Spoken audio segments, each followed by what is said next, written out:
So my pass now is I go here, take left, shuck right. There's a shuck first. He shoves it here. Pick, push and pull. So you have 2 feet here, fall here, lock, unlock. If I fall to the other side with the leg, and the leg is here, okay?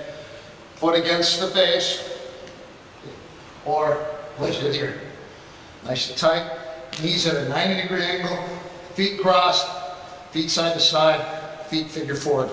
Squeeze your knees, arch. That's your lock. If you like my videos, like, share, and subscribe, and we'll see you on the next one. Thank you.